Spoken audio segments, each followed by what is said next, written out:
దాన్ని కొంతమంది పెద్ద మనుషులు మన రాజకీయ పక్షాలు చెందినటువంటి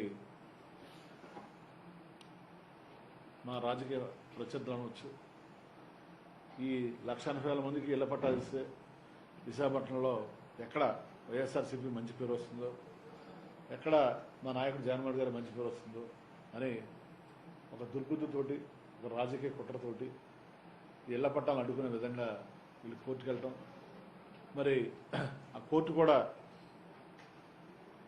అసలు వీళ్ళు పిల్లేయడానికి అర్హత లేదు అని కోర్టు తీర్పునివ్వటం హర్షణీయం, దాన్ని స్వాగతిస్తున్నాం.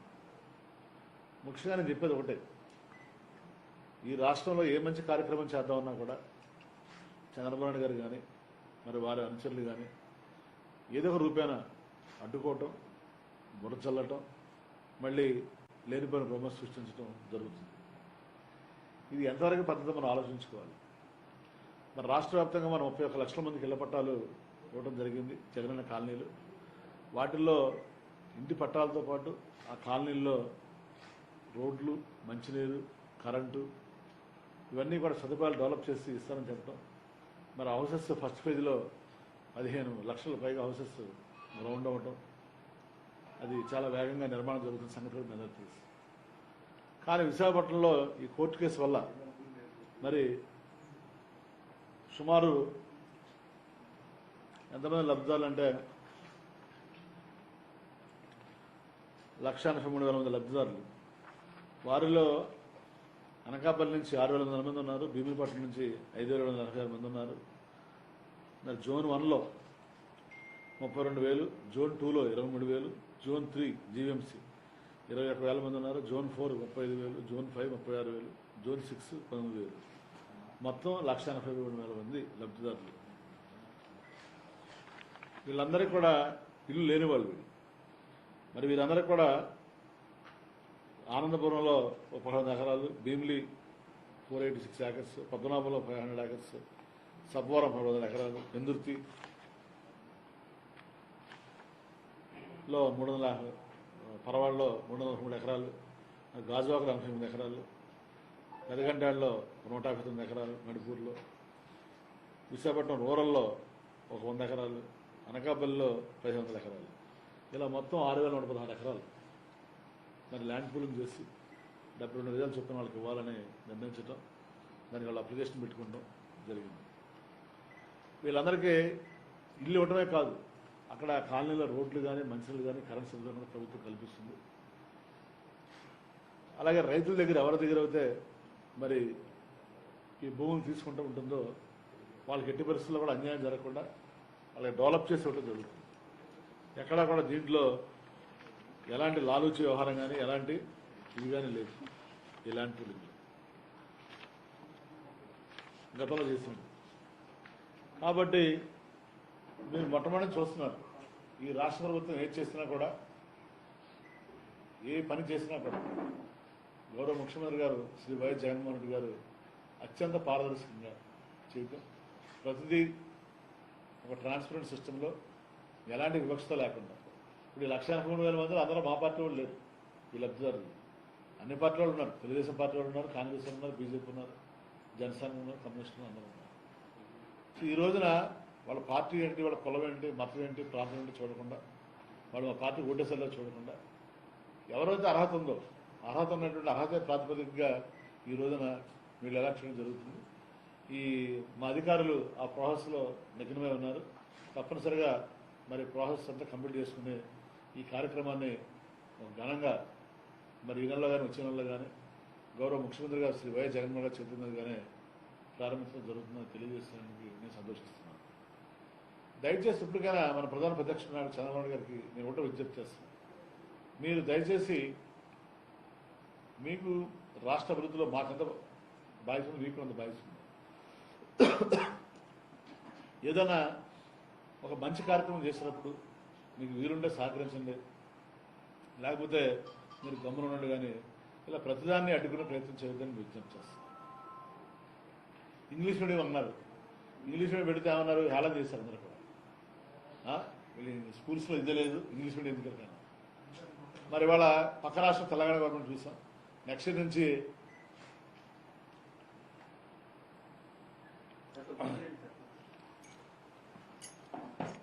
నెక్స్ట్ నుంచి కేసీఆర్ గారు మన తెలంగాణ గవర్నమెంట్లో అన్ని గవర్నమెంట్ స్కూల్స్లో కూడా ఇంగ్లీష్ని పెట్టాలని జీవో ఒకటి ఉంటుంది. అలాగే స్కూల్స్లో నాడు నోడి పెడితే హేళన చేశారు. మరి గత సంవత్సరం చూసుకుంటే అడ్మిషన్లో ఈ కరోనా టైంలో కూడా ఈ కార్పొరేట్ స్కూల్స్ కంటే కూడా ప్రైవేట్ స్కూల్స్ మరి చాలా ఫీజులు కలెక్ట్ చేయడం విషయం నాకు తెలుసు. ఆ ప్రైవేట్ స్కూల్స్ కార్పొరేట్ స్కూల్స్లో అడ్మిషన్ తీసుకోకుండా ఈ గవర్నమెంట్ స్కూల్స్లో 1,40,000 మంది అదనంగా పిల్లలు జాయిన్ అవ్వడం మనం చూస్తాం. మా చంద్రబాబు హై స్కూల్ అవుతుంది నిన్న చూసి మధురవాడలో అక్కడ అడ్మిషన్ లేక రిజెక్ట్ చేయడం కూడా జరుగుతుంది. మరి ఇప్పుడు చూసాం అది అసలు కళ్ళ కూడా ఊహించదా. గవర్నమెంట్ స్కూల్స్ అంత డిమాండ్ ఉంటుంది అడ్మిషన్స్ కోసం, అడ్మిషన్లో సీట్లు దొరక నో వేకెన్సీ పోతు పెడతారని అంటే మరి ఆయన విద్య అలా వైద్యం మన కరోనా టైంలో చూశారు మీ అందరూ. అత్యధిక టెస్టులు చేసిన రాష్ట్రం ఆంధ్రప్రదేశ్ రాష్ట్రం. మరి ప్రతి మండలానికి పిహెచ్సి ఉండాలని పాలసీ తీసుకొచ్చారు. అన్ని మండలాలు పిహెచ్సి పెట్టిస్తున్నారు. ఉన్న మండలాల్లో ఎక్విప్మెంట్ కానీ డాక్టర్స్ని అపాయింట్ చేయడం. కరోనా టైంలో కూడా కొన్ని వేల మంది డాక్టర్స్ని అపాయింట్ చేశారు. మరి అతి తక్కువ ప్రాణ నష్టం జరిగే విధంగా మరి కరోనా గురించి అన్ని చర్యలు తీసుకున్నారు. అలా విద్యలో కానీ వైద్యంలో కానీ అలాగే పేదవాడికి మరి రోటీ కపడా మకాన్, తినడానికి తిండి, కట్టుకోవడానికి బట్ట, ఉండటానికి ఇల్లు. ఈ ఉండటానికి ఇల్లు గురించే 31 లక్షల మందికి ఇళ్ల పట్టాలు ఇవ్వటం. గతంలో ఇల్లు పట్టాలంటే ఏదో ఊరు బయట ఇచ్చి వదిలేసేవాడు. కానీ ఇప్పుడు ఏంటి జగనన్న కాలనీలు ఒక ఊళ్ళు కట్టిస్తున్నారు. ఆ జగనన్న కాలనీలో మా దగ్గర వెల్లంకని విలేజ్ ఉంది. అక్కడ గజం 30,000 ఉంది. అంటే 70 లక్షలు అంటే మీరు లెక్క ఏంటి? 70 గజాలంటే 30 అంటే 20 లక్షలు. 20 లక్షలు చేసి ఇంటి స్థలం కట్టించుకో మరి ఇవ్వటం అంటే అక్కడ ఆ ఇంటి స్థలానికి ఏదో స్థలం చదివటం కాదు, దానికి కావాల్సిన రోడ్డు, మంచినీళ్ళు, కరెంటు, అక్కడ కావాల్సినటువంటి స్కూల్ కానీ హాస్పిటల్ కానీ ఒక 400 ఇల్లు ఇచ్చాం. అక్కడ 400 4 వేసుకుని 1600 మంది అంటే ఒక పంచాయతీ వచ్చేస్తుంది, మేజర్ పంచాయతీ. రాబోయే 5 yearsలో అక్కడ కొత్త గ్రామం వస్తుంది, అన్ని సదుపాయాలు. అంటే చాలామంది అభివృద్ధి గురించి మాట్లాడుతున్నారు. మరి దాని అభివృద్ధి అంటారా ఇంకేమంటారా నాకు అర్థం కాదు. 31 లక్షల మందికి ఇళ్ల పట్టాలు ఇచ్చామంటే అది మహిళల పేరున 31 లక్షలు ఇంటూ 4 వేసుకుని ఎంతమంది? సుమారు 1,20,00,000 మంది ప్రజలకి మేలు చేకూరింది కదా. 1,20,00,000 లక్షల మందికి మరి ఇలా ఇల్లు ఇచ్చాము, వాళ్ళందరూ ఇల్లు కట్టుకుంటున్నారు. మరి వాళ్ళందరికీ ఇలా జగనన్న కాలనీలు వస్తున్నాయి, అక్కడ రోడ్లు, మంచినీళ్ళు, కరెంటు, విద్యా, వైద్యం అని అందిస్తున్నాం. అంటే మరి ఇల్లు కట్టుకోవడానికి సిమెంట్ కావాలి, స్టీల్ కావాలి, ఇసుక కావాలి, దానికి మనుషులు కావాలి. వీళ్ళందరికీ మరి పని కల్పించినట్టు కదా. అది అభివృద్ధి కాదా? అభివృద్ధి కుంటుపడిపోయింది అంటే ఇది ఫ్యాషనబుల్ పద్ధతి. అభివృద్ధి కుంటుపడిపోయింది. ఏం కుంటుపడిపోయింది నాకు అర్థం కాదు అభివృద్ధి. అలాగే ప్రతి గ్రామంలో కూడా సచివాలయాలు ఎన్ని చూడండి. ప్రతి గ్రామం ఏ గ్రామానికి వెళ్ళినా చక్కగా రోడ్లో సచివాలయం ఉంటుంది, ఆర్బీకే ఉంటుంది, వెల్నెస్ సెంటర్ ఉంటుంది, మిల్క్ ప్రాసెసింగ్ సెంటర్. ఎప్పుడన్నా మనం చూసామా? గతంలో నేను కూడా ఎమ్మెల్యే చేశాను 2009-14 మధ్యలో. అవి ఎమ్మెల్యే చేసినప్పుడు ఏదైనా మన పంచాయతీ ఆఫీస్కి బిల్డింగ్ కావాలంటే పెద్ద పంచాయతీరాజ్ మినిస్టర్ చుట్టూ తిరిగి సీఎం దగ్గర వెళ్ళి పెద్ద పేరు చేసి 10 లక్షలు తెచ్చి పంచాయతీ బిల్డింగ్ కడితే చాలా గొప్ప కింద ఉంది. అలాంటిది వాళ్ళ కొన్ని వేల పంచాయతీల్లో సచివాలయ బిల్డింగు, రైతు భరోసా కేంద్రం, మరి హాస్పిటల్లో wellness centre, milk process centre. ఏది ఎవరి చుట్టూ జరగకుండా దాంట్లో ప్రభుత్వమే మరి బిల్లులు అంటారు. చాలామంది మా బిల్లులు చెల్లించట్లేదు. మొన్నే 500 కోట్ల రూపాయలు ఇచ్చారు ఈ సచివాలయాలు, రైతు భరోసా కేంద్రాలు, ఈ వెల్నెస్ సెంటర్స్, మిల్క్ ప్రాసెసింగ్ సెంటర్లు వాళ్ళు చేశారు. అలా నెక్స్ట్ రోడ్లు. ఈ రోడ్ల గురించి కూడా ఎవరో చేస్తున్నారు. రోడ్లు, డ్రైన్స్ చేసుకోమని చెప్పారు. రేపు ఈ బడ్జెట్లో మనం పెట్టారు. రేపు ఆ రోడ్ల గురించి కూడా బిల్స్ రిలీజ్ చేస్తామని చెప్పారు. తప్పనిసరిగా రోడ్లు కూడా పంచాయతీరాజ్ రోడ్లైనా, ఆర్ఎండ్బి రోడ్లైనా ఏదైనా కూడా చేయడం జరుగుతుంది. అంటే ఏదో ఒకటి ఇంకా సంక్షేమం గురించి చెప్పవలసిన లేదు. సంక్షేమంలో నేను అనుకుంటాం మన రాష్ట్రం చేసిన సంక్షేమం దేశంలో ఏ రాష్ట్రం కూడా చేయలేదు. ఒక విద్య తీసుకుందాం, 2,000 కోట్ల రూపాయలు విద్యా దీవెన, 2,000 కోట్ల రూపాయలు వసతి దీవెన. మరి అంతకుముందు బకాయిలు చంద్రబాబు నాయుడు ఎగ్గొట్టిపోయాడు, అయ్యో 2,000 కోట్ల రూపాయలు. అలాగే అమ్మఒడి ఎవరి 600 కోట్లు. ఇలా సింహభాగం 30,000 కోట్ల రూపాయలు, ఇప్పుడు 35,000 చెలుకు ఎప్పుడు ఖర్చు పెట్టాల. 45,000 కోట్లేమో వ్యవసాయానికి. ఇప్పుడే మనం చూసామా ఈ రైతు భరోసా కేంద్రాల్లో టైంకి విత్తనాలు ఇవ్వడం కానీ, ఎరువులు ఇవ్వడం కానీ, మరి పండిన పంట కొంటాం కానీ ఇవాళ ఎన్నిసార్లు మీరే టీవీలో పేపర్లు వేసేవాడు. ఉల్లిపాయలు కొంటలేదు, టమాటా కొంటలేదు, రోడ్డు మీద పారేస్తున్నారు గిట్టుబాటు ధర లేక. ఈ 3 సంవత్సరాల కాలం అక్కడ జరిగింది అది.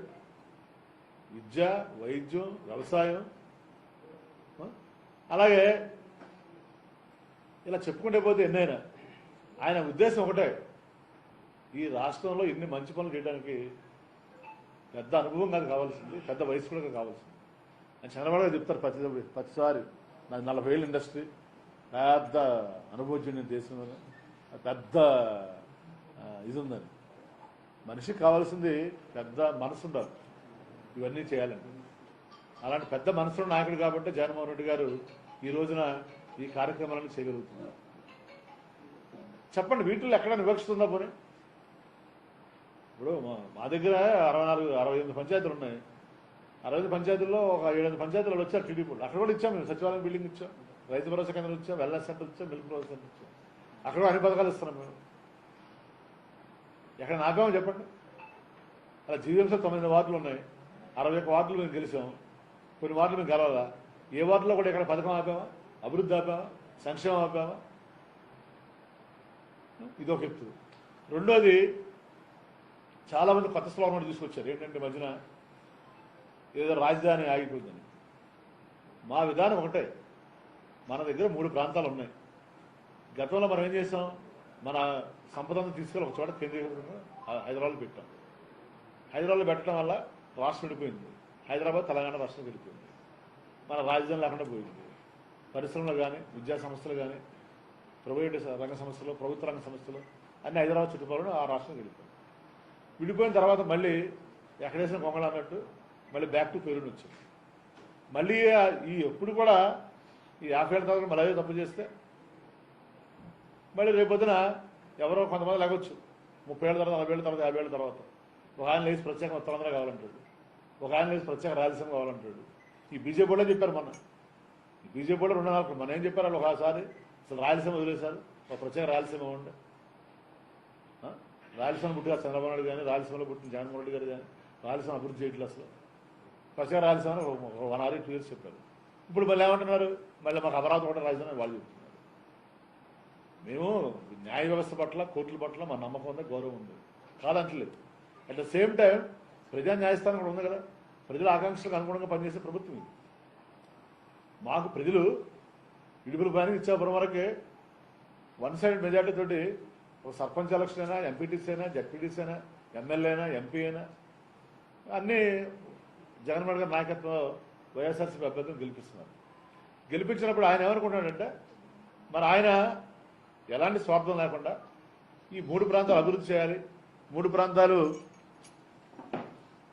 సమానంగా అభివృద్ధి చేస్తే మళ్ళీ 20 ఏళ్ళ తర్వాత, 30 ఏళ్ళ తర్వాత మళ్ళా మధ్యన ఈ ప్రాంతీయ వైషమ్యాలు రావు అని ఒక మంచి ఉద్దేశంతో ఆయన అమరావతి తీసేస్తానని చెప్పలేదు. అమరావతి ఉంటుంది, అమరావతిని అభివృద్ధి చేస్తాం, అక్కడ శాసన రాజధానిగా అభివృద్ధి చేస్తాం. అమరావతితో పాటు అమరావతి వ్యత్యాసం చెప్తే అనుకోవచ్చుకోండి. అమరావతితో పాటు విశాఖపట్నం, కర్నూలు కూడా అభివృద్ధి చేస్తామని చెప్తున్నాం. దానికి కూడా చలవలు పరలుగా వాళ్ళు కేకులు కట్ చేసుకుంటాం, మిఠాలు పంచుకుంటాం. నేను అడిగితే చంద్రబాబు నాయుడు గారిని, ఓకే మీరు అమరావతి స్టాండ్ కట్టిపోయి ఉన్నారు, విశాఖపట్నంలో 4 ఎమ్మెల్యేలు గెలిపించారు మన ఎలక్షన్లో, మరి మీ ఎమ్మెల్యే రాజీనామా చేయమనండి అంటే. విశాఖపట్నంలో జనాలకి ఏంటి, మీ ఓట్లు కావాలి, విశాఖపట్నం ఉత్తరాంధ్ర సీట్లు కావాలి, రాజధాని మాత్రం నువ్వు తీసుకెళ్ళి నీ సామాజిక వర్గం దగ్గర, లేదా నీ మనుషుల దగ్గర, నీ భూముల దగ్గర, బినామీ భూములు ఆడబెట్టుకుంటాను. ఎంతవరకు న్యాయం చంద్రబాబు గారు చెప్పండి. సో మేము కోరేది ఒకటే, అన్ని ప్రాంతాలు సమానంగా అభివృద్ధి చేయాలి అన్నదే ఈ ప్రజల ఆకాంక్ష. మళ్ళీ 30 ఏళ్ళు, 40 ఏళ్ళు, 50 ఏళ్ళ తర్వాత మళ్ళీ వేర్పాటువాద ఉద్యమాలు రావటం, మళ్ళీ ప్రాంతీయ వైషమ్యాలు రావటం, మళ్ళీ వీళ్ళు ఒక ఆయన ప్రత్యేక రాయలసీమ అని, ఒక ఆయన ప్రత్యేక ఉత్తరాంధ్ర అని, ఒక ఆయన ప్రత్యేక కోస్తా అని ఇలా చేస్తే మళ్ళీ కథ మొదటికి వస్తుంది. అలాంటి పరిస్థితి రాకుండా ఉండాలంటే 3 ప్రాంతాలు సమానంగా అభివృద్ధి చేయాలి. ఇప్పుడు మా నాయకుడికి కానీ, రాష్ట్ర ముఖ్యమంత్రి జగన్మోహన్ గారికి కానీ ఎలాంటి స్వార్థం లేదు. ఆయన కానీ స్వార్థం తీసుకుని కడపలో పెట్టుకున్నాడు కదా క్యాపిటల్, విశాఖపట్నం నుంచి పెడతాడు ఆయన. సో ఆయన ఒక రాష్ట్రానికి తండ్రిలాగా ఆలోచిస్తున్నాడు ఆయన. 3